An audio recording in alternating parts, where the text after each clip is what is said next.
السلام عليكم ورحمة الله وبركاته.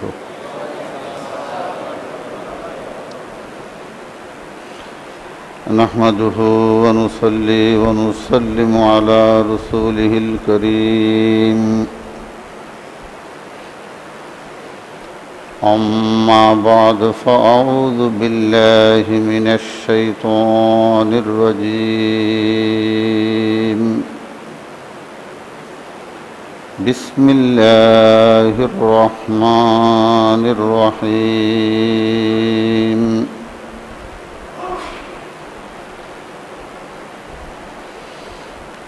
رب هب لي من الصالحين.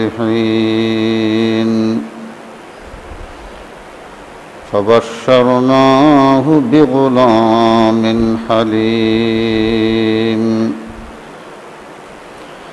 فلما بلغ معه السعي قال يا بني إني أرى في المنام أني أذبحك فانظر ماذا ترى. قال يا أبت افعل ما تؤمر ستجدني إن شاء الله من الصابرين. وأيضا في شان حبيبه إن الله وملائكته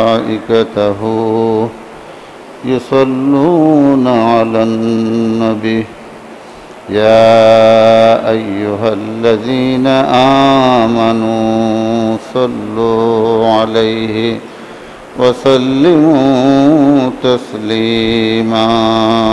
اللهم صل على محمد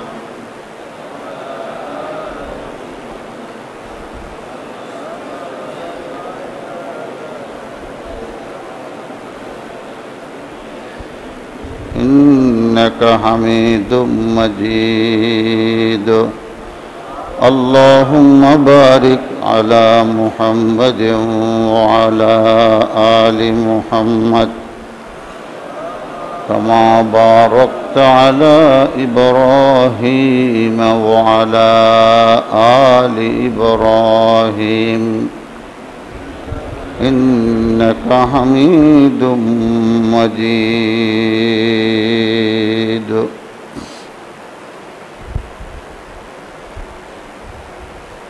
মহান আল্লাহ সুবহানাহু ওয়া তাআলার অসংখ্য অগণিত শুকরিয়া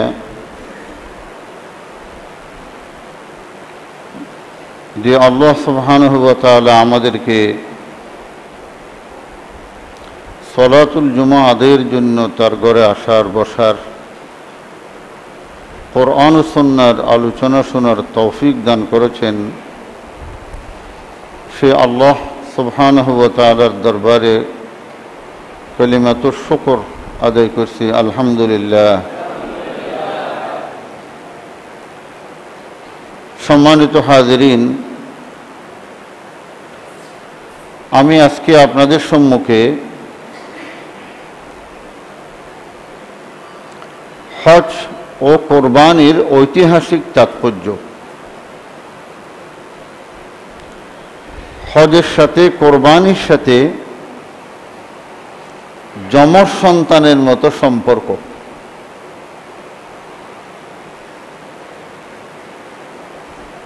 ইসলামের সবচেয়ে শেষ ফরজ, আল্লাহ যে ফরজটি দিয়ে ইসলাম নামক ঘরের দরজাকে বন্ধ করে দিয়েছেন, সেই ইবাদতের নাম হচ্ছে হজ।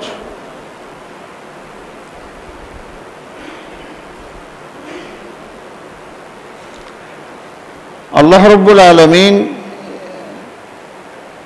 ইব্রাহিম আলাইহিস সালাম, হযরত ইব্রাহিম খলিলের স্মৃতি আল্লাহ হজের মাধ্যমে ধরে রেখেছেন। এটা আশ্চর্যজনক কথা। হজ মানে হচ্ছে ইব্রাহিম আলাইহিস সালামের স্মৃতি বিজড়িত ইতিহাস। ইব্রাহিম আলাইহিস সালাম আল্লাহর ঘর নির্মাণের মাধ্যমে তাওহীদ বা একত্ববাদের সূচনা করেন। আর এই ঘরের পবিত্রতা রক্ষা করেন মুহাম্মদুর রাসূলুল্লাহ সাল্লাল্লাহু আলাইহি ওয়াসাল্লাম। তাহলে আমরা দেখতে পাই হজের মাধ্যমে এই দুইজন নবী ইব্রাহিম আলাইহিস সালাম ও রাসূলুল্লাহ সাল্লাল্লাহু আলাইহি ওয়াসাল্লামের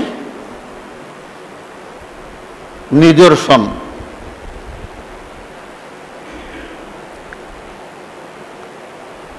আমাদের সামনে যে মাসটি উদিত হবে, কোরবানির চাঁদ আমরা যাকে বলি, এটি হচ্ছে হজের মাস। এটাও হজের মাস। রমাদানুল মুবারকের পরে শাওয়াল, যিকাদা এবং জিলহজ্জের 10 তারিখ পর্যন্ত হজের মাস। আল হজ্জু আশহুরুম মালুমাত, আল্লাহ পাক বলেন হজের জন্য নির্দিষ্ট মাস রয়েছে। ফমান ফরাদা ফীহিন্নাল হজ্জা, আমার যে বান্দা হজ করার ইচ্ছে পোষণ করবে, ফালা রাফাসা ওয়ালা ফুসুকা ওয়ালা জিদালা, এটা ভিন্ন কথা। তাহলে শাওয়াল, যিকাদা, জিলহজ, হজ শেষ হয়ে যায় জিলহজ্জের 9 তারিখ, কিন্তু আনুষ্ঠানিকতা থেকে যায় 13 তারিখ পর্যন্ত। এই দিনগুলির শ্রেষ্ঠত্বের একটি কারণ হলো এই দিনগুলিতে আল্লাহ হজ ফরজ করেছেন। জিলহজ মাসের এই 10 দিনের মধ্যে আল্লাহ পাক রব্বুল আলামিন যখন মিনা আরাফাত 8 তারিখ 9 তারিখ দিয়ে দিয়েছেন, আল্লাহ যার কারণে জিলহজ মাসের 1 তারিখ থেকে 10 তারিখ পর্যন্ত এই দিনগুলির, এই রাতগুলির মর্যাদা এমনভাবে বাড়াই দিয়েছেন, রমাদানুল মুবারকের শেষ 10 রাতের পরে এই জিলহজ মাসের 10 রাত এবং 10 দিনের মর্যাদা এত বেশি আমল। 8ই জিলহজ থেকে হজের কাজ আনুষ্ঠানিকভাবে শুরু হয়। 8 তারিখ হাজিরা ইহরাম করে মিনাতে অবস্থান করে। মিনাতে সারাদিন 5 ওয়াক্ত নামাজ আদায় করার পর রাত্রি যাপন করে মিনা থেকে 9 তারিখ তারা আরাফার প্রান্তরে চলে যান। সারাদিন আরাফায় আল্লাহর দরবারে তওবা, ইস্তেগফার, তালবিয়া এগুলির মাধ্যমে আল্লাহর কাছে কান্নাকাটি করে সূর্য ডুবার সাথে সাথে মাগরিবের সালাত না পড়ে মুজদালিফার দিকে হাজিরা রওনা দেয়। ওয়াক্ত অনুযায়ী নামাজ পড়া ফরজ।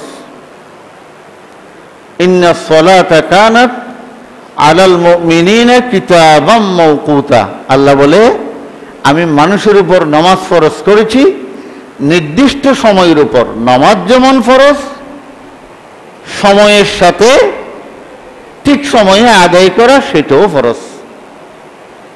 কিন্তু এই দিন ব্যতিক্রম। আল্লাহ বলে না, কেউ যদি মাগরিবের নামাজ আরাফাত প্রান্তরে পড়ে নেয় অথবা মুজদালিফায় তার এরিয়াতে ঢুকার পূর্বেই পড়ে নেয়, হবে না।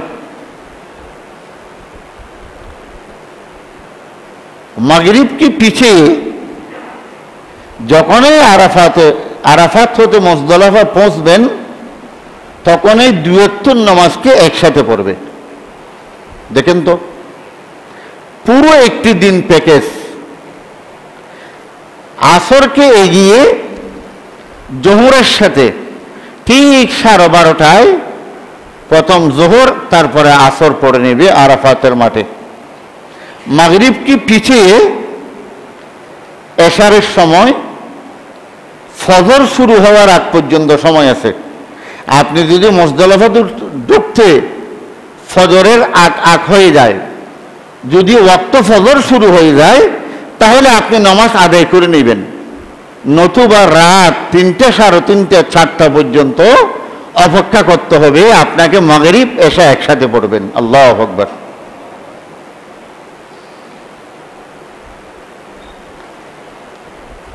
তারপর দিন তারা মুজদালিফা থেকে মিনায় গিয়ে জামরাতুল উকবা পাথর নিক্ষেপ করবে, এরপরে কোরবানি দিবে, এরপরে মাথা মুন্ডন করবে, এরপরে আপনি পবিত্র হয়ে গেলেন। এখন 3 দিনের মধ্যে যে কোনো সময়ে আপনি আল্লাহর ঘরে এসে তাওয়াফে জিয়ারত, তাওয়াফে ইজাফা, ফরজ তাওয়াফ, যে তাওয়াফ না করলে হজ হবে না, এই তাওয়াফটি করার মাধ্যমে হজ শেষ হয়ে যাবে। এখন প্রশ্ন জাগে, এই দিনগুলিতে আল্লাহ পাক রব্বুল আলামিন হজ ও কোরবানি এবং আল্লাহর রাস্তায় গরু, ছাগল, ওট জবে করার নির্দেশ আল্লাহ আমাদেরকে দিয়েছেন, তার কারণ কি? এই জিলহজ মাসের এই দিনগুলিতে আল্লাহ কোরবানি দিয়েছেন, গরু, ছাগল, ওট, ভেড়া জবে করার বিধান দিয়েছেন, হজ করার আল্লাহ পাক আমাদেরকে বিধান দিয়েছেন, তার কারণটা কি? আপনি যখন ইসলামকে প্রশ্ন করবেন, তার কারণ ইসলাম আপনাকে দিকে। কেন আমি এই দিনগুলিতে হজ কোরবানি সাব্যস্ত করেছি? আল্লাহ পাক বলেন, এই দিনে আমি কেন কোরবানি এবং হজ নির্ধারণ করেছি? তার কারণ হচ্ছে, তার পিছনে একটি ঐতিহাসিক প্রেক্ষাপট আছে। আল্লাহর এক বান্দা ছিলেন, আল্লাহ এই দিনগুলিতে তার বান্দাকে পরীক্ষা করেছেন। এই বান্দার নাম হচ্ছে ইব্রাহিম আলাইহিস সালাম। এই বান্দার নাম কি? ইব্রাহিম আলাইহিস সালাম। আল্লাহ তাকে খলিল বলেছেন।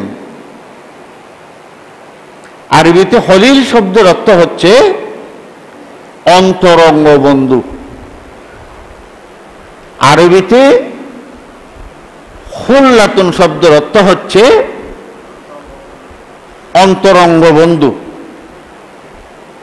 খলিল শব্দ থেকে খুল্লা নির্গত হয়েছে। কোরআনুল কারীমে অনেক জায়গায় আছে, আমি ওদিকে যাচ্ছি না। আল্লাহর বন্ধু ইব্রাহিম আলাইহিস সালামকে আল্লাহ পরীক্ষা করেছেন। পৃথিবীর বুকে এত কঠিন পরীক্ষা কেউ দেননি, আর কারো থেকে নেওয়া হয়নি। আল্লাহ নিজেই বলেন, আমি হলাম পরীক্ষক। ইব্রাহিম আলাইহিস সালামের যে পেপারে আমি প্রশ্ন দিয়েছি, কোয়েশ্চেন পেপার, আল্লাহ বলে আমি জানি তাকে কি কঠিন প্রশ্ন করেছি। তিনি আমার কি কঠিন প্রশ্নের উত্তর দিয়েছেন, ইন্না হাযা লাহুল বালাউল মুবিন। আল্লাহ বলে আমি তাকে সুস্পষ্ট মুসিবতে নিক্ষেপ করেছি। আল্লাহ তাকে অনেক পরীক্ষা করেছেন, 10টি পরীক্ষা করেছেন। কয়টি বলেন তো? 10টি। বিসমিল্লাহির রহমানির রহিম। وَإِذِ ابْتَلَى إِبْرَاهِيمَ رَبُّهُ بِكَلِمَاتٍ فَأَتَمَّهُنَّ قَالَ إِنِّي جَاعِلُكَ لِلنَّاسِ إِمَامًا قَالَ وَمِنْ ذُرِّيَّتِي قال لا ينال عهد الظالمين।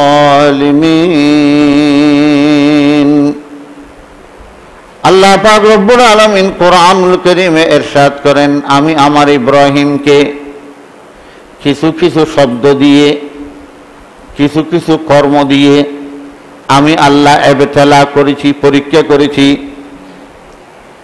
ফাতাম্মাহুন্না, আমার পরীক্ষাতে ইব্রাহিম আলাইহিস সালাম পরিপূর্ণভাবে আনসার করেছে। আল্লাহু আকবার। ক্বালা ইন্নী জাইলুকা লিন-নাসি ইমামা। আল্লাহ বলে সেই যখন আমার পরীক্ষায় পাস হলো, আমি তাকে পুরস্কৃত করলাম, বৃত্তি প্রদান করলাম। আল্লাহ বলে আমি আল্লাহ যত বড়, আমার পুরস্কারও তত বড়। আল্লাহ বলে আমি তোমাকে কি দিলাম? আহা,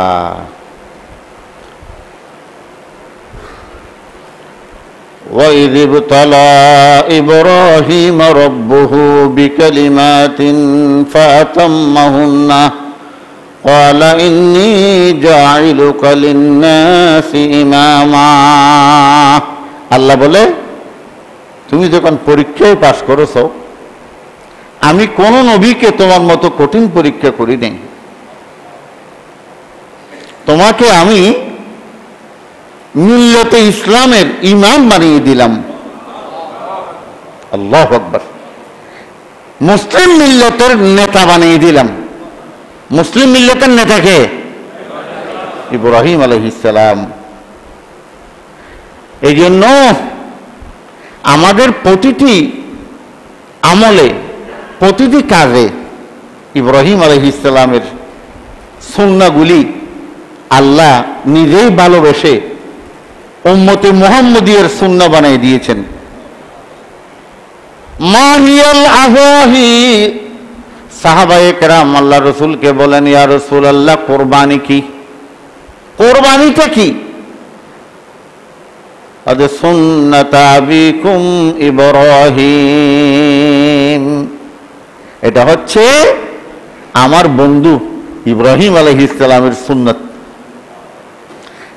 তাহলে ইব্রাহিম আলাইহিস সালামের সুন্নাত কিয়ামত পর্যন্ত আমাদের শরীয়তে আল্লাহ পাক দিয়ে দিয়েছেন। আমরা যে খতনা করি, খতনা কি? ইব্রাহিম আলাইহিস সালামের বয়স যখন 80 বছর, তখন তিনি নিজের খতনা করেছেন। এর পূর্বে আর কোন নবী খতনা করে নেই। খতনার বিধানটা আল্লাহ ইব্রাহিম আলাইহিস সালামের মাধ্যমে দিয়েছেন। তখন তার পরিবারে যারা খাদেম ছিল তারা সহ সবাই একসাথে করেছে। খতনাও ইব্রাহিম আলাইহিস সালামের সুন্নাত। এরকম আরো অনেক কিছু আছে। সেই জন্য সালাতের যে কোনো বৈঠকে আমরা যখন তাশাহুদ পড়ি, দরুদের মাধ্যমে আল্লাহুম্মা বারিক আলা মুহাম্মাদিন ওয়া আলা আলি মুহাম্মাদ কামা সাল্লাইতা আলা ইব্রাহিম ওয়া আলা আলি ইব্রাহিম। কিয়ামত পর্যন্ত লক্ষ লক্ষ উম্মতে মুহাম্মদী প্রতিটি সালাতের বৈঠকে আল্লাহর তারিফ, রসুলকে যখন আমরা সম্মান সালাম দিচ্ছি, তখন ইব্রাহিম আলাইহিস সালামকে সম্মান করে যাচ্ছি। এটা অনেক বড় কথা। ঠিক হজ, কোরবানি, আল্লাহ ইব্রাহিম আলাইহিস সালামের স্মৃতি বিজড়িত ইতিহাসকে ধরে রেখেছেন। তিনি যেই পাথরের উপর দাঁড়িয়ে মক্কা নির্মাণ করেছেন, সেই পাথরকে আল্লাহর ঘরের দরজার সামনে হেফাজত করে রাখা হয়েছে, মকাম ইব্রাহিম। আল্লাহ বলে, ওয়াত্তাখিযু মিন মাকামি ইব্রাহিম মুসাল্লা। আমি আল্লাহ যখন ইব্রাহিম আলাইহিস সালামকে মিল্লাতে ইসলামের ইমাম বানিয়ে দিলাম, তার পায়ের কদম এই মুজিজা হিসেবে এই পায়ের উপর দাঁড়িয়ে আমার ঘর যে নির্মাণ করেছে, আমি এই মাকামে ইব্রাহিমকে কিয়ামত পর্যন্ত ইমাম দাঁড়ানোর জন্য স্থান নির্ধারণ করে দিলাম। আল্লাহু আকবার। এই ইব্রাহিম আলাইহিস সালাম, আল্লাহ বলে, এত বড় পরীক্ষা আমি আর কারো থেকে নিই নাই, কেউ দিও নাই।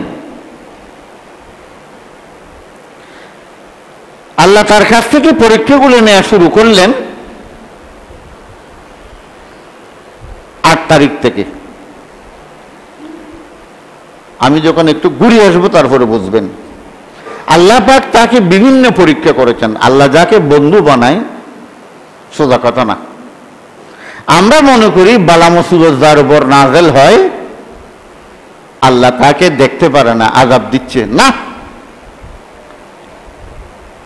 দুনিয়াতে সবচেয়ে বেশি বেশি বালা মুসিবত দিয়েছেন আল্লাহ নবীদেরকে। কাকে বলেন? قال رسول الله صلى الله عليه وسلم أشد البلاء بلاء الأنبياء ثم الأمثل فالأمثل। أشد البلاء, যত কঠিন কঠিন বিপদ আল্লাহ সব দিয়েছেন নবীদেরকে। তারপরে ঈমানের স্তর ভেদে যার ঈমান যতটুকু আল্লাহ তাকে ততটুকু পরীক্ষা করেছেন। মান ইউরিদিল্লাহু খায়রান ইউসিবহু মিনহু। আল্লাহ যার কল্যাণ চায় তাকে অতি সত্বর বলা মুসিবত দেয়। কারণ মানুষ যখন বলা মুসিবতে পড়ে, রোগশোক হয়, তখন মানুষ আল্লাহকে ডাকে, মন নরম হয়ে যায়। দেখেন না, একদিন যদি গায়ে জ্বর উঠে, গায়ের ব্যথা যন্ত্রণা সহ্য করতে না পেরে, ও আল্লাহ রে, এনে বাম দিকে খোরট বদলতে, আল্লাহ রে, আপনি সুস্থ অবস্থায় এতবার আল্লাহকে ডাকেন? ডাকেন না।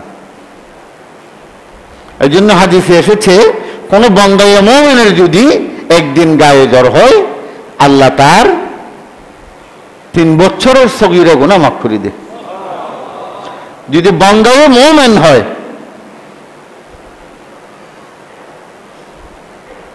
আল্লাহ তাকে প্রথম পরীক্ষা করলেন। কি পরীক্ষা? বয়স 86 বছর। আল্লাহর কাছে দোয়া করতেছেন, রব্বি হাবলি মিনাস সালিহিন। হে আল্লাহ, আপনি আমাকে একটা সুসন্তান দান করুন। কি করুন? সুসন্তান দান করুন। ফাবাশশারনাহু বিগুলামিন হালিম। নবীদের দোয়া আল্লাহ কবুল করে। আল্লাহ পাক রব্বুল আলামিন সঙ্গে সঙ্গে ইব্রাহিম আলাইহিস সালামের দোয়া কবুল করে তাকে জানিয়ে দিলেন বেশারত, ভবিষ্যৎবাণী। ফাবাশশারনাহু বিগুলামিন হালিম। নম্র, ভদ্র। তোমার আধিপত্য করবে। আল্লাহ বলে, এমন একটা ছেলে আমি তোমাকে দান করব। আল্লাহু আকবার। ছেলে যখন হলো, তখন থেকে ইব্রাহিম আলাইহিস সালাম আল্লাহর পরীক্ষায় শুরু হয়ে গেলেন। 6 মাসের বাচ্চা। আল্লাহ একদিন হুকুম দিলেন। তিনি বসবাস করতেন সিরিয়া। আল্লাহ বলে, ইব্রাহিম, আগামীকাল রাত প্রস্তুতি নাও, তোমাকে মক্কা নগরীতে আসতে হবে। আল্লাহ প্লেন পাইলট পাঠিয়ে দিলেন, জিবরাইলও গেলেন, ঘোড়াও গেলেন। ঘোড়ার উপর উঠলেন, জিবরাইলও আসে সামনে, জিবরাইলের পিছনে ইব্রাহিম আলাইহিস সালাম, ইব্রাহিম আলাইহিস সালামের পিছনে মা হাজেরা, মা হাজেরার কোলে তার সন্তান। চলতে চলতে চলতে চলতে একদিন, দুদিন, 3 দিন, 4 দিন হয়ে যাচ্ছে। তখন ইব্রাহিম আলাইহিস সালাম জিজ্ঞেস করে, এটাই কি আমাদের গন্তব্যস্থান? আরো সামনে। আস্তে আস্তে তারা এমন এক জনশূন্য স্থানে চলে আসলেন, গভীর জঙ্গল, মানুষ জন নীরব, নিস্তব্ধ, নিথর, কিছুই নেই। হঠাৎ করে ঘোড়া বসে গেলেন। জিবরাইল বলেন, আপনি নামুন, এটাই আপনার গন্তব্যস্থান। ছেলেকে, বিবিকে নামাইয়ে দিলেন। এখন আরেক পরীক্ষা দেখেন। আল্লাহ বলে, ইব্রাহিম, তাদেরকে রেখে তুমি যেখান থেকে এসেছ এই ঘোড়ার উপর করে পুনরায় সেখানেই চলে যাও। আল্লাহু আকবার। 6 মাসের বাচ্চা নিজের বিবিকে একাএকি জনশূন্য স্থানে রেখে যাবে। আল্লাহর হুকুম পাওয়ার পর চলে যাচ্ছে। একটা থলেতে কিছু খেজুর ছিল আর কিছু পানি ছিল, এগুলি দিয়েছে, চলে যাচ্ছে। মা হাজেরা তাকে ডাক দিচ্ছেন, হে আল্লাহ নবী ইব্রাহিম, আপনি কোথায় যাচ্ছেন? জবাব নেই। আবার হাজেরা বললেন, হে আল্লাহর পয়গম্বর ইব্রাহিম, আপনি যাচ্ছেন কোথায়? তৃতীয় ডাক দিলেন মা হাজেরা। কিভাবে বললেন? হয়তো আপনি কি যাচ্ছেন আপনার ইচ্ছায় না আল্লাহর ইচ্ছায়? তখন ইব্রাহিম আলাইহিস সালাম উত্তর দিচ্ছেন, আমি যাচ্ছি আল্লাহর ইচ্ছায়। তখন মা হাজেরা তাকে বললেন, আপনি চলে যান, অসুবিধা নাই। যে আল্লাহ আপনাকে আমাদেরকে রেখেই চলে যাওয়ার জন্য বলেছেন, সে আল্লাহ আমাদেরকে দেখভাল করবেন, আমাদেরকে দেখবেন। নবীর বিবি তো, এখানে তার ইমানের প্রশ্ন আসে না, ইমান কত বড় মজবুত। ছেলে সন্তানের মহব্বত, আহারে। ইব্রাহিম আলাইহিস সালাম যখন তাদেরকে পিছন থেকে রেখে সামনের দিকে চলে যাচ্ছেন, ডান দিকে এরকম মোড় নিবে, ডান দিকে মোড় নিতে একটু চোখের দৃষ্টিতে বাচ্চাকে দেখা যাচ্ছে। একটু করে দেখে তখন কেবলার দিকে হলো। তখন মক্কা শরীফ ছিলেন না। নূহ আলাইহিস সালামের তুফানে 20 ফুট পানির গাদার নিচে ঢুকে গেছে। আল্লাহ তো তাকে নিয়ে সেখানেই আগে মিস্ত্রি পাঠাচ্ছে। মিস্ত্রি যখন জায়গাতেই গর্তর বানা ঠিক করবে, তারপরে আল্লাহর ঘর শুরু করবে। ইব্রাহিম আলাইহিস সালাম তো জানে মক্কা শরীফ তো নাই, কিন্তু মক্কা শরীফ আদম থেকে শুরু করে আল্লাহর ঘর তো ছিল, এখন ডুবে গেছে, মাটি নল পড়েছে এই জন্য, কিন্তু আছে তো। তিনি আল্লাহর ঘরের দিকে এইভাবে হাত তুলে দোয়া করলেন, রব্বি জাল হাযাল বালাদা আমিনান ওয়াজনুবনি ওয়াবানিয়া আন না'বুদাল আসনাম রব্বানা ইন্নী আসকানতু মিন যুররিয়্যাতি বিওয়াদিন গায়রি যী যারইন ইনদা বাইতিকাল মুহাররাম। আল্লাহ আল্লাহ আল্লাহ আল্লাহ। প্রথম কি দোয়া করলেন? রব্বি জাল হাযাল বালাদা আমিনান ওয়াজনুবনি ওয়াবানিয়া আন না'বুদাল আসনাম। হে আল্লাহ, তুমি এই মক্কা নগরীকে নিরাপদ শহর বানিয়ে দাও। এই শহরে যেমন ডাকাত, এই শহরে যেমন সন্ত্রাসী, এই যে এই ধরনের বদমাশ না থাকে, এই শহরকে তুমি নিরাপত্তার শহর বানিয়ে দাও। ওয়াজুনুবুনি ওয়া বানিয়া আন না'বুদাল আসনাম, আমি আমার বিবিকে, আমার সন্তানকে রেখে যাচ্ছি। আমার হৃদয়ে একটা ভয়, আরবের মানুষেরা পাথর পূজা করে, গাছ পূজা করে, মুক্তি পূজা করে। আল্লাহ তোমার কাছে দোয়া করতেছি তারা যেন শিরিক থেকে মুক্তি পূজা থেকে বেঁচে থাকতে পারে। আল্লাহু আকবার।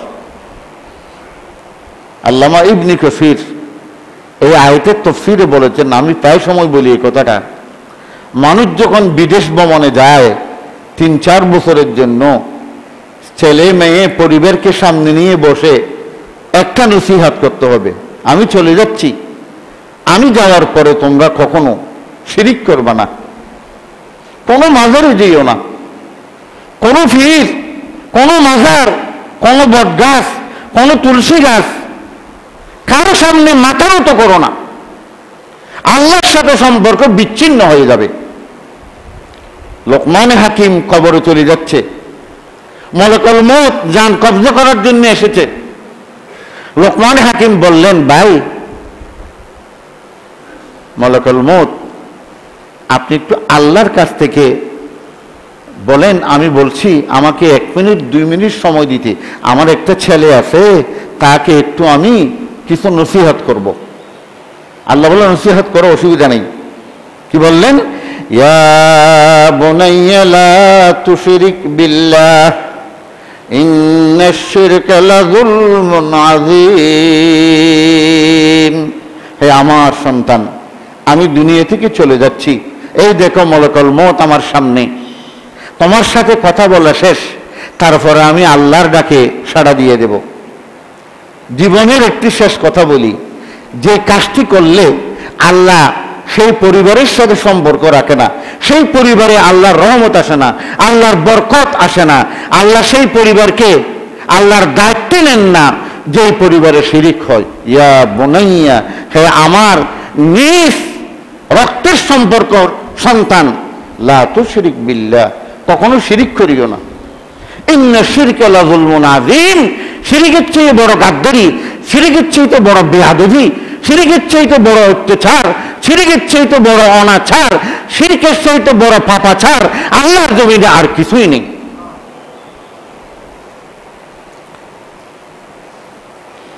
রব্বি জাআল হাযাল বালাদা আমিনান ওয়াজনুবনি ওয়া বানিয়া আন না'বুদাল আসনাম। ইব্রাহিম আলাইহিস সালাম প্রথম দোয়া করলেন, আল্লাহ আমার বিবিকে, আমার ছেলেকে আসনাম মুক্তি পূজা থেকে তুমি হেফাজত করো, তারা যেন শিরকে লিপ্ত না হয়। দেখেন চলে গেলেন। একেবারে 10টা পরীক্ষা, আমি কয়টা বলবো, শেষ 2টা বলি। তিনি যখন নবী হয়ে, মানুষ যখন যত বড় আলেম হয়, দেখবেন সেই সরকারের দৃষ্টিতে বিপরীত অবস্থানে থাকে। এটা যুগে যুগে একটা নীতি। সরকারের সাথে, আলেমের সাথে, ওইসব দরবারে আলেমের সাথে সরকারের সম্পর্ক হয়। ইমাম আবু হানিফা বলেছেন, যেসব আলেমের সাথে সরকারের সম্পর্ক থাকে, হয়তো মনে করবা সেই আলেম দরবারি আলেম, সেই আলেম বিক্রি হয়ে গেছে।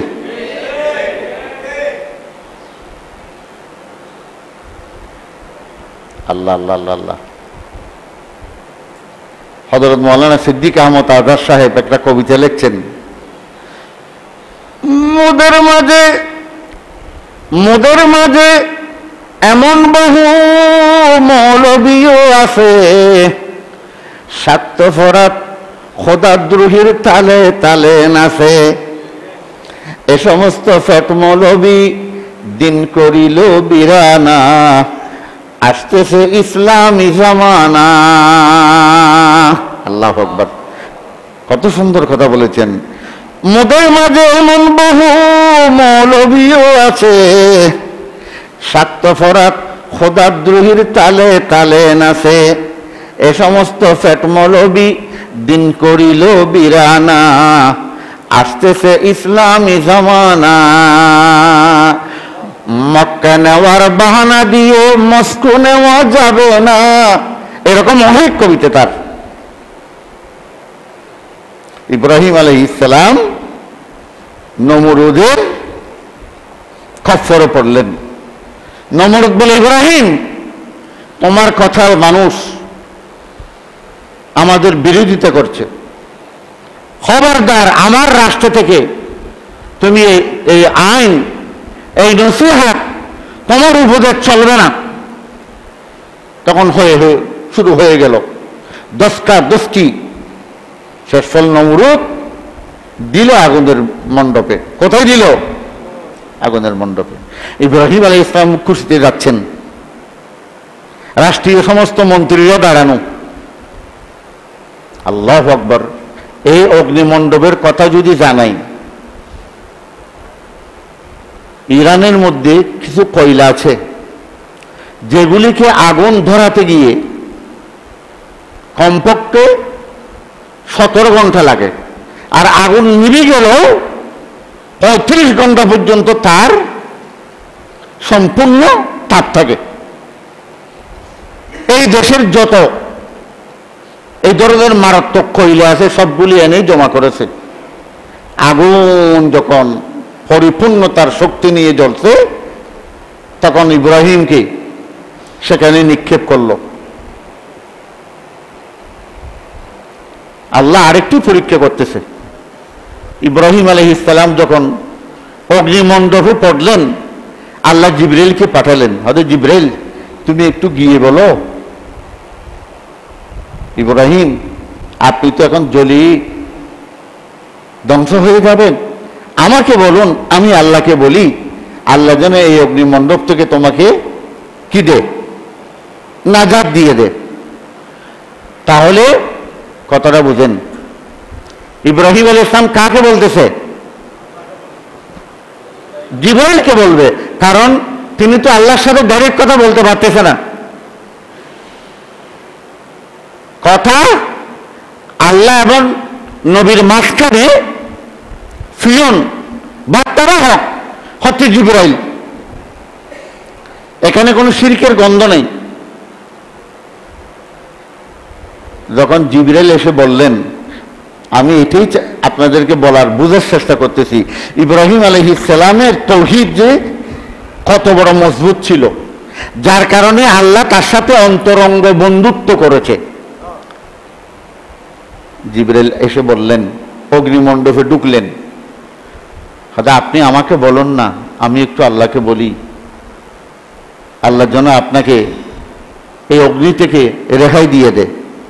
তখন সঙ্গে সঙ্গে ইব্রাহিম আলাইহিস সালাম বললেন, হয়তো তুমি কি আসলে জিবরাইল আমার কাছে ওহী নিয়ে আসতা উনি, না আমার ঈমানের পরীক্ষায় জিবরাইলের ছন্দবেশে, জিবরাইলের সূরত ধরে শয়তান এসেছো?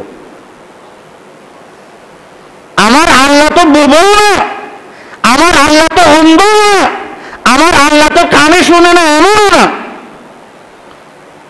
তোমাকে কেন বলবো? আল্লাহকে আমি ডাইরেক্ট বলতে পারি না? দেখছেন, আল্লাহু আকবার। ডক্টর ইকবাল কত সুন্দর কবিতা লিখেছেন, খলিল আতশে নমরুদ ইবরত খাইজাহে কিচ্ছা, তাওয়াক্কুল जब खुदा पर हो दुआ भी आर होती है, खलीलो आतिशे नमरूद इबरत खैज़ है किच्छा, तवक्कुल जब खुदा पर हो दुआ भी आर होती है। ইব্রাহিম আলাইহিস সালাম এবং নমরুদের এই অগ্নিমণ্ডপ থেকে আমরা এই শিক্ষা নিই। দেখি, तवक्कुल जब खुदा पर हो दुआ भी आर होती है, বান্দা ঈমান আকীদা যখন আল্লাহর উপর পরিপূর্ণতা লাভ করে, তখন আল্লাহর কাছেও চাইতে লজ্জা লাগে। আল্লাহ দেখতেছে না? আইয়ুব আলাইহিস সালাম রোগে কষ্ট পাচ্ছে।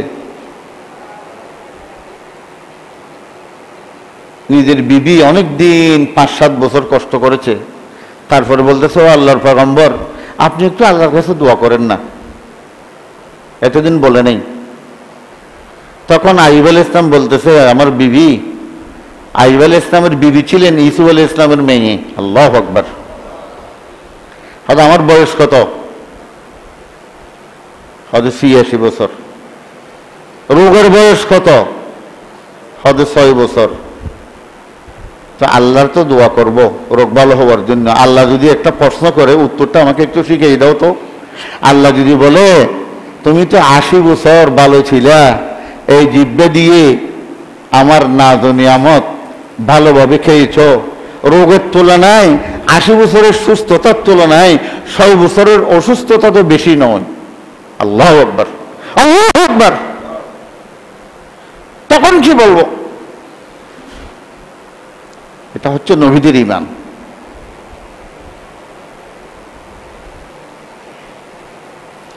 ورتبہ عشق میں حاصل ورتبہ عشق میں حاصل کہاں سے ہو تمہیں مجنون جہاں پر پہنچنے سے آگ بھی گلزار ہوتی ہے। ডক্টর ইকবাল বলেন, হদো লাইলা মজনুন, কত প্রেম করলি, কত ভালোবাসা মানুষকে দেখালি, কিন্তু প্রেমের ওই স্তরে তো তুমি পৌঁছতে পারো নাই, যে স্তরে পৌঁছার কারণে অগ্নিমণ্ডপ কি হয়ে যায়? ফুলের বাগান হয়ে যায়। অগ্নিমণ্ডপ শীতাতাপ নিয়ন্ত্রিত 5 স্টারের হোটেলের চাইতে উন্নত মানের গেস্ট হাউস হয়ে যায়। এটাকে বলে প্রেম।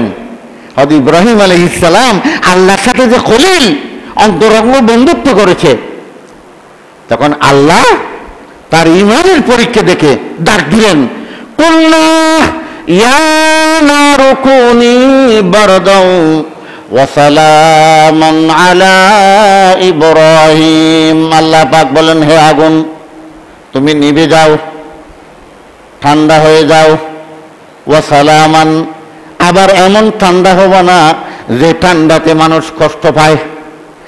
ঠান্ডাতেও মানুষ কষ্ট পায়, ঠান্ডা যদি মাত্রাতিরিক্ত হয়ে যায়।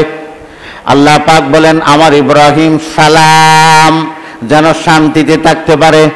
শীতাতাপ নিয়ন্ত্রণ, এমন ঠান্ডা হইও না যে ঠান্ডাতে যেমন কষ্ট পায়। আল্লাহু আকবার। আল্লাহ পাক অগ্নিমণ্ডপকে রহমতের বাগান বানিয়ে দিলেন। শেষ পরীক্ষা। আল্লাহ চাচ্ছেন তারা আরেকটা পরীক্ষা করবে। সেটা কি?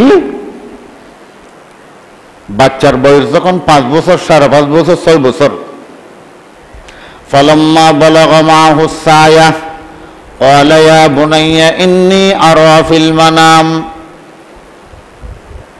বয়স যখন 5 বছর, 5.5 বছর অথবা 6 বছর, তখন নিজের ছেলেকে বললেন, হে আমার সন্তান, আমি গত রাত স্বপ্নে দেখেছি।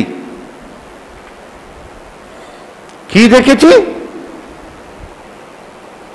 আন্নী আযবাহুকা, আমি যেন তোমাকে জবে করছি, আমি যেন তোমাকে জবে করছি, এখনো করি নাই। অনেকেই এই আয়াতের অর্থটা ভুল করে, জবে করেছি না, জবে করছি। এটা আরবিতে বলে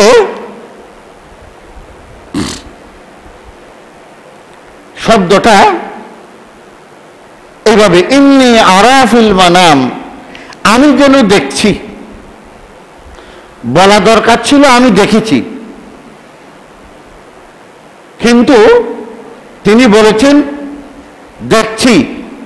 এখানে ব্যবহার করা হয়েছে আরবিতে গ্রামার অনুযায়ী অতীতকালের শব্দ। কিসের বলেন তো?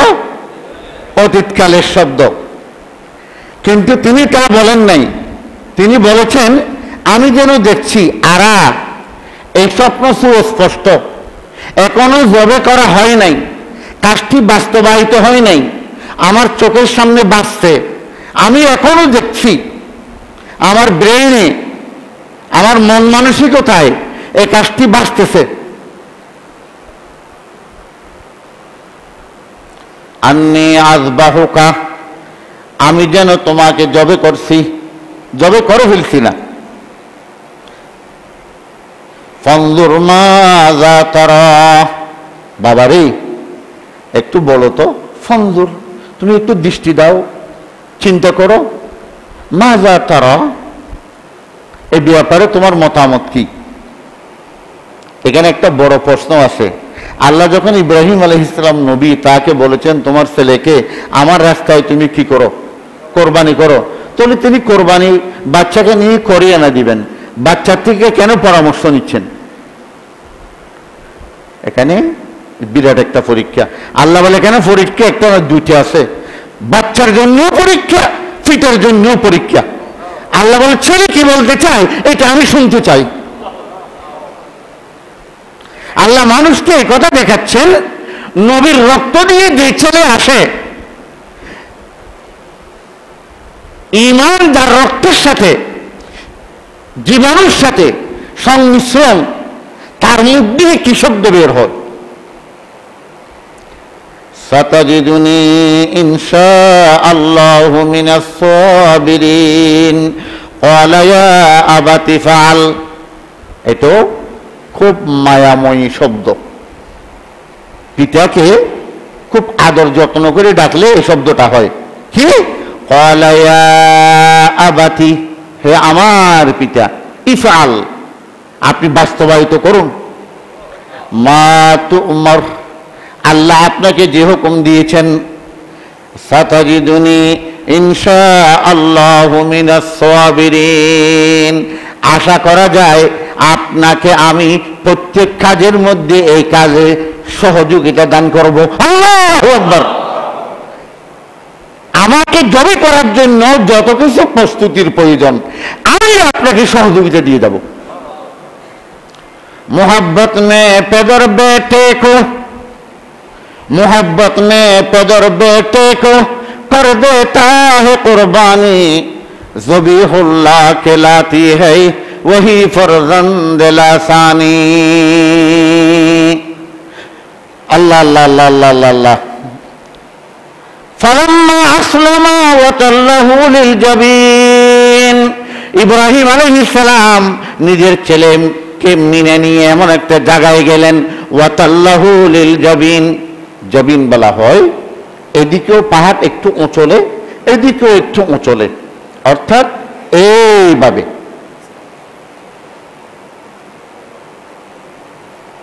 ইব্রাহিম আলাইহিস সালাম প্রথম স্বপ্নটি দেখেছিলেন 8 তারিখ রাত। কয় তারিখ রাত? দ্বিতীয় স্বপ্ন দেখেছেন 9 তারিখ রাত। তৃতীয় স্বপ্ন দেখেছেন 10 তারিখ রাত। সেজন্য হজ শুরু হয় 8 তারিখ থেকে। দেখেন 8 তারিখ সূর্য ওঠার পর থেকে মিনা যেতে হবে, 9 তারিখ সূর্য ওঠার পর আরাফাত যেতে হবে, 10 তারিখ সূর্য ওঠার পর কোরবানি, রমি, খলক, চুল আছা অথবা কাঠা, তওয়াফে জিয়ারত, এই তিনটি, এই জন্য 3 দিন। ইব্রাহিম আলাইহিস সালাম ছেলেকে কোরবানির জন্য নিয়ে গেলেন। আশ্চর্য ব্যাপার, তাকে শোয়ালেন। ইসমাইলের গলার মধ্যে অসংখ্য পশম। তিনি বাপকে বলতেছেন, আব্বু আপনি আমাকে ছিট করে শোয়াই দেন। এটা তাফসীরে কুরতুবী আছে, আমি দেখেছি, আজকেও দেখছি। যদি সামনাসামনি এইভাবে গলা আমার এখানে জবে করেন তাহলে আমি আপনার সন্তান, তো ছেলে হিসেবে আল্লাহর কাছ থেকে বুড়ে কালে পেয়েছেন। আল্লাহর আইন বাস্তবায়িত করতে গেলে যদি একটু মহব্বত লেগে যায়, এই জন্য আমাকে সিট করে শোয়াই দেন, আপনি যেন আমার চেহারাটা দেখতে না পান। ইব্রাহিম আলাইহিস সালাম ছুরি চালাচ্ছে। প্রথম সামনের দিকে যখন দেয়, পিছনের দিকে আনার সময় সামনের দিকে কাটা যায়, একটু রক্তের ফনা ওঠে, আর ছুরি যখন ইব্রাহিম আলাইহিস ইসলামের দিকে টেনে নিয়ে খোদার কুদরতে অপারেশন মেশিনের মধ্যে আবার সেলাই হয়ে যায়। এইভাবে 3 বার 4 বার 5 বার ইব্রাহিম আলাইহিস সালাম বিরক্ত হয়ে গেছেন, কি হচ্ছে না কেন, হচ্ছে না কেন, আল্লাহ কি দোষ করলাম, আল্লাহ তো মনে হয় নারাজ হয়ে গেছে। আনা উরিদু ওয়া আনতা তুরিদু ফাআলুল লিমা ইউরিদ। বাবারে, আমি তো তোমাকে জবাই করার জন্য পরিপূর্ণ প্রস্তুতি নিয়েছি, ওয়া আনতা তুরিদু, তুমিও আমার কথার সাথে একমত হয়ে আমাকে সহযোগিতা দেওয়ার জন্য প্রস্তুতি নিচ্ছ, কিন্তু কি করার আছে, মনে হচ্ছে ফাআলুল লিমা ইউরিদ, যিনি করার আছে সবকিছু তিনি যাই করে তাই হবে, তিনি যাই করে তাই হবে। ওয়ানাদাইনাহু আইয়া ইব্রাহিম قد صدقت الرؤيا إنا كذلك نجزي المحسنين। আল্লাহ পাক রব্বুল আলামিন আসমান থেকে ডাক দিলেন ফেরেশতার মাধ্যমে, ও ইব্রাহিম, খবরদার খবরদার খবরদার, আমি আল্লাহর পরীক্ষায় তুমি পাস হয়ে গেছো। আল্লাহ পাক রব্বুল আলামিন জান্নাত থেকে একটা দুব্বা পাঠিয়ে দিলেন, কোন কোন হাদিসের মধ্যে আছে বেড়া।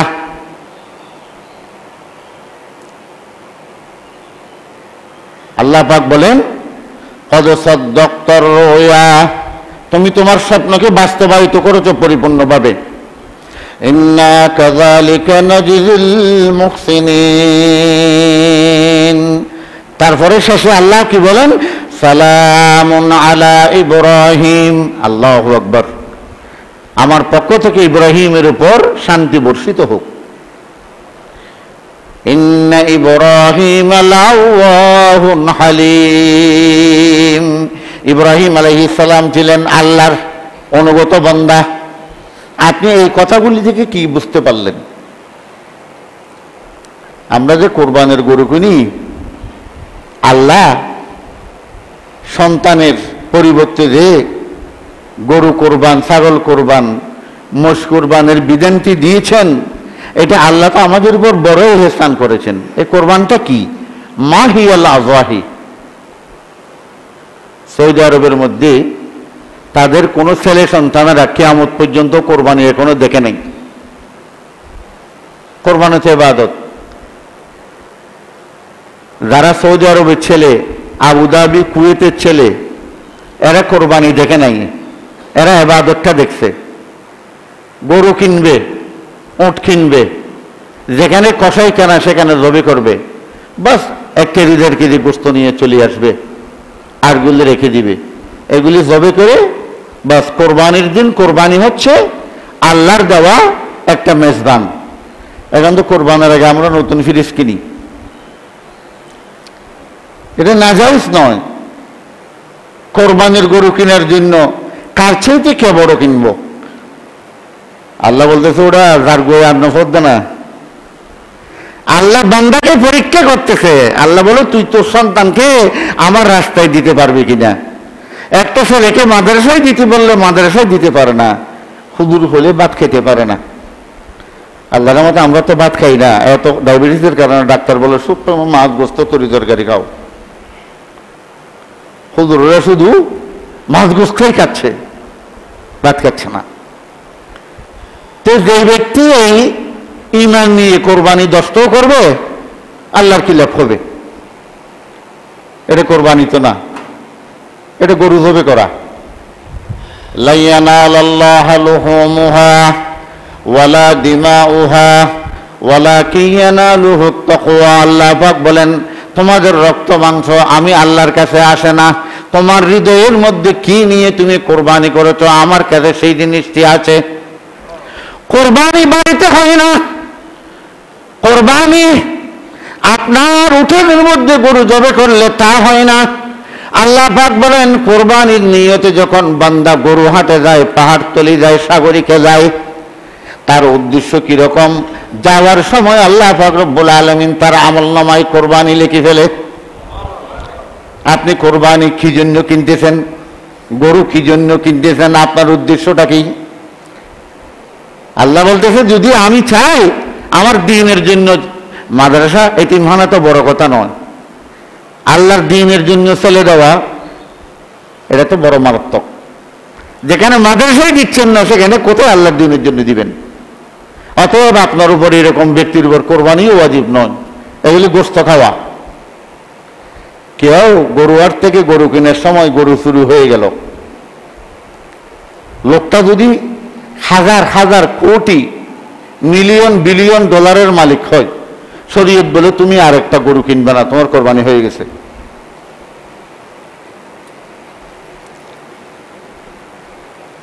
অনেকেই আছে আশেপাশে সবাই কোরবান করতেছে, আমার ছেলেরা কোথায় থাকে এ থাকবে, আমি এই ছোট্ট ছাগল হলেও একটা কিনবো। মানুষের কাছ থেকে দান নিয়ে ছাগল একটা কিনছে, ছাগল চুরি হয়ে গেছে। এখন কিতাবে বলতেছে আরেকটা ছাগল কিনে তার উপর ওয়াজিব। আল্লাহ বলে তোর উপর তো আমি শরীয়ত ওয়াজিব করি নাই, তুই নিজে নিজে যখন ঠান নিছস, এখন তোর উপর আমার উপর পক্ষ থেকে আযাব চলে আসছে, তোকে আরেকটা কিনতেই হবে। আর যার উপর কোরবানি ওয়াজিব হয়েছে তার গরু ছাগল যদি চুরি করে নিয়ে যায় তাকে আর কিনতে হবে না। তাহলে কোরবানি কি? আরবের মধ্যে কোরবানি করে খার আগে খেয়ে খানায় কাবার গিলাফের মধ্যে রক্ত মাখি দিত এবং তারা নিজের খানে করে গোস্তগুলি তখন মাঠে নিয়ে রাখত। তা আল্লাহ পাক বলতেছে ইন্নাল্লাহা লা ইয়ানজুরু ইলা ইন্নাল্লাহা লা ইয়ানজুরু ইলা আমওয়ালিকুম ওয়া আজসাদিকুম, আল্লাহ বান্দার সম্পদ এবং শরীরের দিকে তাকায় না, ওয়ালাকিন ইয়ানজুরু ইলা কুলুবিকুম ওয়া আমালিকুম, আল্লাহ চায় বান্দার হৃদয় এবং বান্দার আমলটা। আল্লাহ কি চাও? বান্দার হৃদয়, বান্দার আমল। আমাদের দেশে কোরবানি নামে হাজার হাজার টাকা অপচয় হয়। আপনি কোরবানি করবেন, মূল উদ্দেশ্য থাকবে ইব্রাহিম আলাইহিস সালাম আল্লাহকে পাওয়ার জন্য নিজের সন্তানকে জবে করছে, এই জন্য নিজের কোরবানি নিজেকে জবে করতে হবে। খুবুর দিয়ে জবে করলে হবে না এই কথা বলবো না, কিন্তু আসল জিনিসটি আপনার আদায় হবে না। আল্লাহ বলে তুই যদি নিজের হাতে নিজের কোরবানি জবে করতে না পারস তো নিজের নফসকে নিজে কেমনে কাটবি, শয়তানকে কেমনে তুই কতল করবি। আর আমাদের দেশে হুজুরেরা লম্বা চুড়ি একটা নিয়ে লাল হয়ে যায় জুব্বা, হাকিমপুরি জর্দা দিয়ে ফান্দুকিলি দিয়ে এদিকেও রস পড়তেছে ওদিকেও রস পড়তেছে, এনে চুরি একটা নিয়ে পাড়ার দক্ষিণ দিকে উত্তর মাথা পর্যন্ত সবাই দাঁড়িয়ে আছে, হুজুর আসুক কোরবানি করবো, হুজুর আসুক কোরবানি করবো। আল্লাহ রসুল কোরবানি করেছে নিজের মেয়েদেরকে, নিজের বিবিদেরকে বাড়ির ভিতর দিয়ে, তোমরা দেখো, মায়েদেরকে বলো দেখো আমি জবে করতেছি। আল্লাহ রসুল দুইটি দুব্বা জবে করলো এবং হয়তো একটা আমার পক্ষ থেকে, আমার পরিবারের পক্ষ থেকে, আর একটা আমার উম্মতের মধ্যে যারা তাওহীদ স্বীকৃতি দিয়েছেন আল্লাহর একত্ববাদের তাদের পক্ষ থেকে।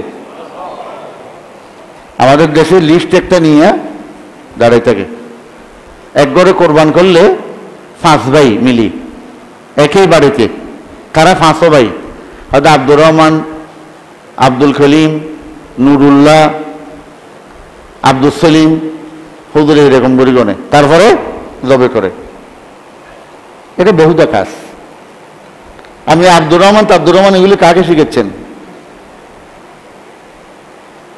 আল্লাহ রসুল বুখারীর হাদিসে আছে 1 বছর একটা ওঁট জবে করছে, হয়তো এটা আমার পক্ষ থেকে, আমার পরিবারের পক্ষ থেকে এবং আমার উম্মতের যারা কলমা ঈমান তাওহীদ স্বীকৃতি দিয়েছে তাদের পক্ষ থেকে। অনেকেই করে কি 6 ভাগে মিলি কোরবানি করে, আবার 6 জনের টাকা দিয়ে আরেক ভাগ আল্লাহ রসুলের নামে দেয়। কার নামে দেয়? একবারে খাইয়ে খোয়াল। আল্লাহ নবীকে বানিয়ে ফেলছে ফকিরের ছেলে।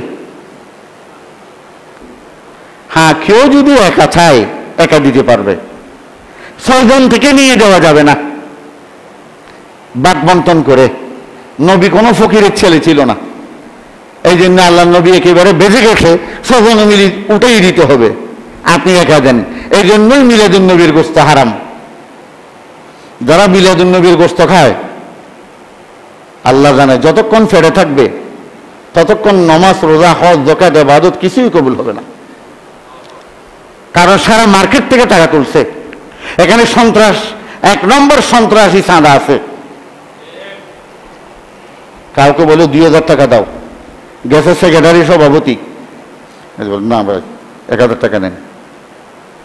বেটা বন্ধুত্ব আছে মার্কেটের সৌদাগর, ক্যাশকুলি বলছে এই দে দিতে হবে, সন্ত্রাসী। সহিহ বুখারীর হাদিস, লা ইয়াহিল্লু মালু মুসলিমিন ইল্লা বিতিবি নাফসি। কোন মুসলমানের ধন সম্পদ তার মনের ইচ্ছের বিরুদ্ধে তার কাছ থেকে নেওয়া। আপনার বন্ধু হলো, আপনি যদি তার কাছ থেকে ফকরে হাত দিয়া আপনি 1000 টাকা নিলেন, সে কখনো নারাজ হবে না, বরং খুশি হবে, ভাই এটা ঠিক আছে। কিন্তু আপনি যে তার কাছ থেকে এইভাবে নিলেন, এটা সন্ত্রাসী হবে, এটা না জায়েজ। এই জন্য ভবিষ্যতে আপনাদের কাছে আমার একটা অনুরোধ, মিলাদুন নবী নামে যেসব মার্কেটে গরু জবে করে, এইসব গরুর গোস্ত কেউ খাবেন না। শুকুরের গোস্ত, কুকুরের গোস্ত, গাধার গোস্ত এবং আপনি যে টয়লেট করেন, এগুলির চাইতে মারাত্মক হারাম খানা হচ্ছে এগুলি, না জায়েজ। তাহলে বুঝতে পারেন, একা কেউ যদি চান আল্লাহ রসুলের জন্য দিতে পারেন, কিন্তু আপনি বাগে দিতে পারবেন না। যেমন আপনি নিজে একটা গরু কোরবানি দিচ্ছেন, সেখানে যদি আপনি নিয়ত করেন এভাবে, এটা আমার পক্ষ থেকে, আমার পরিবারের পক্ষ থেকে, যেহেতু আল্লাহ রসুল, আল্লাহ নবী যারা ঈমান এনেছে, তাওহীদ স্বীকৃতি দিয়েছে, তাদের পক্ষ থেকে করেছে, আমিও আল্লাহ রসুলের পক্ষ থেকে, তাহলে যাইতেছে। সবচেয়ে বেটার যদি আপনি রসুলকে ভালোবাসেন, আলাদা একটা ছাগল কিনি, সেটাতে দিয়ে দেন। কোরবানির গোস্ত 3 ভাগ করা, এটা কোনো শরীয়তে কথা না। কেউ গরিব 1 ভাগ কোরবান করছে, তার ছেলে সন্তান বেশি, 1 টুকরোও সে কাউকে দিবে না, তার ছেলে সন্তান নিয়ে খাবে। কেউ 3টি গরু জবে করছে, বড় লোক, খাওয়ার মতো কেউ নাই, আপনি 2 কেজি রেখে আর সবগুলি আল্লাহ রাস্তায় দিয়ে দিবেন। কোন কিতাবে 3 ভাগ বলছে। এই জন্য ফকিরা, মানুষের মন তো অনেক সময় শক্ত, যে না অন্তত বক্ষে দেয়, আপনার যা লাগে তা রেখে আপনি দিয়ে দিবেন। আর 3টা গরু বাড়িতে জবে করার কোনো এটা নীতি হতে পারে না। যারাই বড় গরু কিনে, আল্লাহর গজব তাদের উপর নাযিল হয় না। বলে কেমনে? একটা গরু যারা 40 লক্ষ টাকা দিয়ে কিনতেছে, আপনি 2 লক্ষ টাকার উপরে যাবেন, এই গরুটার গোস্ত 1 মণ সামান্য বড় হলে, দেখেন তো একটা ইলিশ মাছ 1 কেজি 1000 টাকা, যদি 1.5 কেজি হয় তাহলে 1500 টাকা, 2 কেজি হলে 2000 টাকা কেজি হয়ে যায়। গরু তো তেমন, সামান্য একটু 2 মণ বেশি হলে 2 মণের কারণে 50,000 টাকা না, 1 লক্ষ টাকা না, 2 লক্ষ টাকা বেড়ে যায়। তাহলে আপনি 40 লক্ষ টাকা দিয়ে 40টা গরু কিনে একটা নিজের বাড়িতে রাখেন, আর 29টা মাদ্রাসায় পাঠিয়ে দেন, এই 3 হলেও পাঠিয়ে দেন। এই কাজ করবে না ওই নামের জন্য। এখন বিভিন্ন নেড়ে দেখতেছি, বিভিন্ন লোকেরা গরু, একটা গরু বলে 70 মণ 80 মণ, এটা হাদিসে আছে হবে। আল্লাহ রসুল বলেন, কিয়ামত যখন নিকটে আসবে, একটা আনার ট্রাকে করে নিতে হবে বাজারে। কিসে করে? ট্রাকে করে। একটা আনার একটা থানার লোক খেতে পারবে। আল্লাহ এত বরকত দান করবে। তাহলে এখন পৃথিবীতে সর্বোচ্চ একটা গরু সকাল বিকেল 400 লিটার দুধ দিয়ে, এরকম আছে অস্ট্রেলিয়া, 400 লিটার সকালে বিকেলে। আর আমাদের দেশে যেগুলি আনা হয়েছে 70 লিটার সকাল বিকেল মিলে। যাক, এগুলি খেয়াল করবেন, যেন গরিবরা, এতিমরা বঞ্চিত না হয়। আল্লাহ আমাদেরকে হক কথা বুঝার তৌফিক দিন। ওয়া আখিরু দাওয়ানা আলহামদুলিল্লাহি রাব্বিল আলামিন।